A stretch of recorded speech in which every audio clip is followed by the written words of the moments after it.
ఇక ఇటు betting mafia ఆట కట్టించి 16 మంది నిర్వాహకులను అరెస్ట్ చేశారు నిజామాబాద్ పోలీసులు. ఈ ముఠా 1000 మందిని బెట్టింగ్ ఊబిలోకి దింపినట్టుగా సిపి సాయి చైతన్య చెప్తున్నారు. కొందరు గేమింగ్ టూరిజంను ప్రమోట్ చేయడంతో గ్రామీణ ప్రాంతాల్లోనూ ఈ భూతం విస్తరించిందన్నారు. ఇంకా డీటెయిల్స్ ని మా ప్రతినిధి రాజేష్ అందిస్తారు. ఆన్లైన్ బెట్టింగ్ వ్యవహారంలో రాష్ట్ర ప్రభుత్వం సీరియస్గా తీసుకుంది. రాష్ట్ర ముఖ్యమంత్రి రేవంత్ రెడ్డి ఇప్పటికే విషయంలో సీరియస్గా తీసుకున్నారు. పోలీస్ శాఖ కూడా ఉక్కుపాదం అవుతుంది. ప్రస్తుతం సిపి సాయి చైతన్య ఉన్నారు. సార్, ఇట్లా చూస్తారు, వచ్చి రాగానే మీరు ఫస్ట్ బెట్టింగ్ పై సీరియస్గా తీసుకున్నారు. ఇప్పుడు బెట్టింగ్కి సంబంధించిన ముఠాను అరెస్ట్ చేస్తారు. ఇట్లా తెలంగాణలో బెట్టింగ్ ఆన్లైన్ కానివ్వండి, ఆఫ్లైన్ కానివ్వండి, ఎటువంటి బెట్టింగ్ కానీ ఇల్లీగల్, దానికి పర్మిషన్ లేదు, నిషేధం. సో ఈ బెట్టింగ్ గురించి మన తెలంగాణ గవర్నమెంట్ చాలా సీరియస్గా ఉంది. మన తెలంగాణ పోలీసులు ఒక ఎస్ఐటీ కూడా ఫామ్ చేయడం జరిగింది. ఈ బెట్టింగ్ ఒక ఊబిలో పడి చాలామంది యువత వాళ్ళ ప్రాణాలు పోగొట్టుకుంటున్నారు. వాళ్ళని కాపాడడం మన బాధ్యత. ఈ బెట్టింగ్ అనేది ఈజీ మనీ, లేదంటే ఈజీగా డబ్బులు సంపాదించవచ్చు, ఇంట్లోనే కూర్చొని డబ్బులు సంపాదించవచ్చు అనే ఒక మిథ్య, ఒక ఇల్యూషన్లో పెట్టేసి మిమ్మల్ని ఒక ఊబిలో లాగి ఒక వ్యసనంలా తయారైపోయి దాంట్లో ఉండిపోతారు. దానివల్ల వాళ్ళ ప్రాపర్టీస్ అమ్ముకుంటున్నారు, వాళ్ళ యొక్క ఆస్తులు అన్నీ అమ్ముకుంటున్నారు, 2 వీలర్స్ కానీ 4 వీలర్స్ కానీ అన్నీ అమ్ముకుంటున్నారు. చివరికి వాళ్ళ ప్రాణాలు తీసుకునే దాకా వెళ్తున్నారు. అంత మనోవేదనకు గురవుతున్నారు, బయటికి చెప్పలేకపోతున్నారు. సో ప్రజలందరికీ మా తెలంగాణ పోలీస్ నుంచి, నిజామాబాద్ పోలీస్ నుంచి ఒక విజ్ఞప్తి.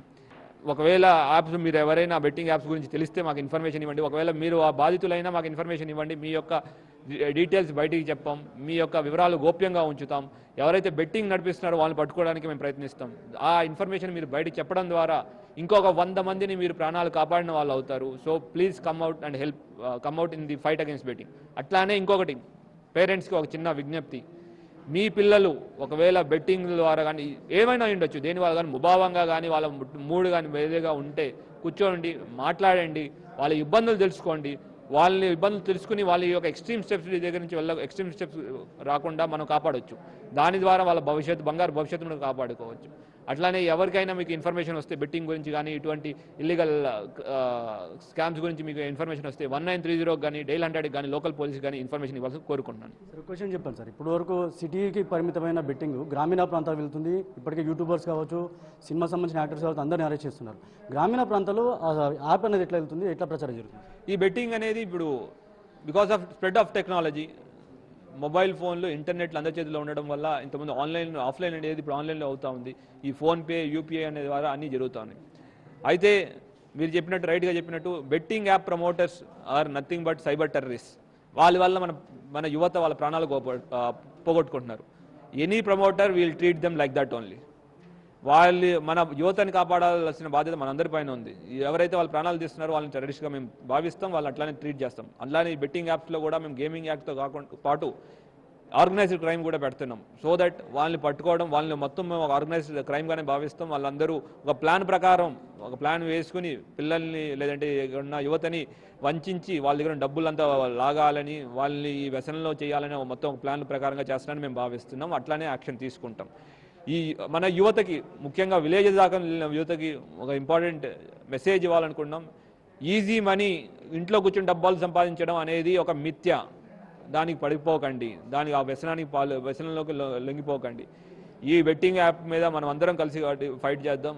బెట్టింగ్ యాప్ని ద్వారా చాలామంది ప్రాణాలు పోగొట్టుకునే సిచ్యువేషన్ ఉంది. అటువంటి నుంచి మనం బయటకు వచ్చి బెట్టింగ్ యాప్స్ ఫ్రీ తెలంగాణగా మనం ఫైట్ చేద్దాం. Thank you. ఈ రోజు అరెస్ట్ అయిన వారు ఎవరైతే ఉన్నారో వాళ్ళంతా కూడా ఓన్లీ జిల్లాకి పరిమితం కనెక్ట్ అయి ఉందా, లేకపోతే రాష్ట్ర వ్యాప్తంగా బెట్టింగ్ ఆడిన వాళ్ళు కనెక్ట్ అయి ఉన్నారా? వీళ్ళ యొక్క మాస్టర్ ప్లానర్ మనం పట్టుకోవడం, మన మాస్టర్ ప్లానర్ మనకు ఐడెంటిఫై చేసి ఉన్నాం. అతను మహారాష్ట్ర నుంచి ఉన్నాడు. ఇంకా దానిలో నుంచి పట్టుకుంటే మనకి ఇంకా లీడ్స్ దొరికే ఛాన్సెస్ ఉన్నాయండి. చివరికి ఏం చెప్తారు సార్ యువతకి? అల్టిమేట్గా ఏం చెప్తారు? ఈ బెట్టింగ్ యాప్స్ కావచ్చు, లేకపోతే ఆన్లైన్ బెట్టింగ్ కావచ్చు, లేకపోతే ఆఫ్లైన్ కావచ్చు, ఆన్లైన్ కావచ్చు, యువత అందరికీ పోలీస్ సైడ్ నుంచి ఒక విజ్ఞప్తి. ఈజీ మనీ అనేది ఉండదు. బెట్టింగ్ యాప్ని దూరంగా ఉండండి. బెట్టింగ్ ఒక వ్యసనం. బెట్టింగ్ని, డ్రగ్స్ని, వీటి నుంచి ఎంత దూరంగా ఉంటే మనకు అంత మంచిది. మన ప్రాణాలని మనం కాపాడుకుందాం. మన తెలంగాణని, బంగారు తెలంగాణని తీర్చిదిద్దడానికి అందరూ ముందుకు రండి. బంగారు తెలంగాణని సాధిద్దాం. Thank you.